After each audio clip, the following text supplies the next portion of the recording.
পাটের দড়ি দিয়ে কিন্তু আমি এত সুন্দর এই ক্রাফটটি তৈরি করেছি, যেটা আপনি আপনার গার্ডেন, ব্যালকনি কিংবা ডাইনিংয়ে ব্যবহার করতে পারেন। যে কেউ আপনার রুচির প্রশংসা করতে বাধ্য।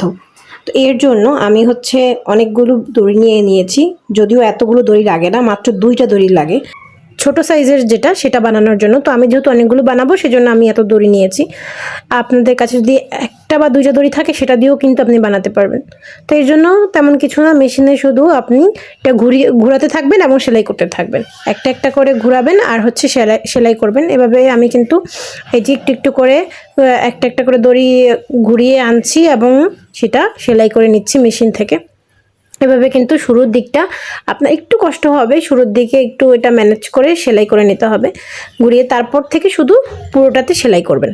তো কোন সেলাইটা ব্যবহার করেছি সেটা একটু দেখিয়ে দিই। এটা হচ্ছে জিগজ্যাগ যে সেলাইটা, সেটা ব্যবহার করেছি ইলেকট্রিক মেশিনের। আর অবশ্যই আপনার এটা প্লাসের দিকে ঘুরিয়ে নেবেন, যেহেতু এটা একটু মোটা, তাই একটু প্লাসের দিকে ঘুরিয়ে নেবেন, তাহলে কিন্তু এই যে এই ধরনের সেলাইটা পড়বে।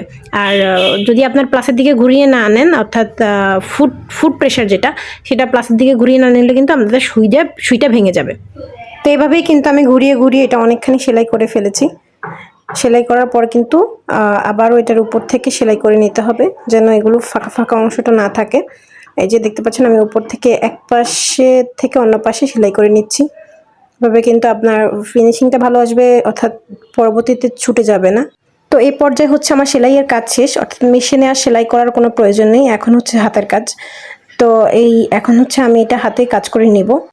তো এইটুকু অংশ করতে আমার মাত্র 2টা দড়ি লাগছে।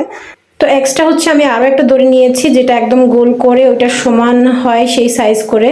তারপর আমি অনেকগুলো দড়ি সেম সাইজের কেটে নিয়েছি, অর্থাৎ সেম সাইজে অনেকগুলো দড়ি কেটে নিয়ে সেগুলো এইভাবে গিট দিয়ে নিয়েছি চারপাশে। কিভাবে গিটটা দিয়েছি সেটাও কিন্তু আমি দেখাচ্ছি। যে প্রথমে গোল করে তারপরে ভিতরে সুতা 2 সেট থেকে, মানে 2টা সুতা ভিতরে ঢুকিয়ে তারপরে আমি টান দিয়ে নিচের দিকে টান দিয়ে নিয়েছি। আশা করি দেখলেই বুঝতে পারবেন কিভাবে আমি প্রত্যেকটা গিট দিয়েছি। এই গিটটা মোটামুটি যারা ম্যাকটিম দিয়ে কাজ করে তারা অনেকেই জানে। এই গিটটা খুবই এখন পরিচিত একটা গিট। তারপর আমি আবার দেখিয়ে দিচ্ছি যারা নতুন আছেন তাদের জন্য। এই যে প্রথমে আমি এরকম 2টা ভাঁজ করে তারপরে নিচের থেকে 2টা অংশ ভিতরে ঢুকিয়ে নিয়ে আবার নিচ থেকে টান দিয়ে নিয়েছি। এভাবে কিন্তু আমি প্রত্যেকটা গিট করে নিয়েছি। আশা করি বুঝতে পেরেছেন।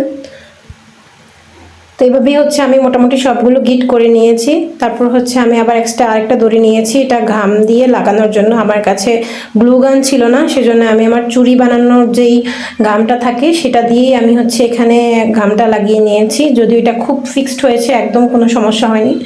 তো যাদের কাছে গ্লু গান নেই তারা কিন্তু এই ধরনের যে গ্লুটা সেটা দিয়েও লাগিয়ে নিতে পারবেন। তো এই আমি এইভাবে ফিক্সড করে নিয়েছি, 2টা মানে জয়েন করে নিয়েছি। তো মোটামুটি আমার কাজ শেষ। এখন আমি চারপাশ থেকে দড়িগুলো খুলে নিচ্ছি।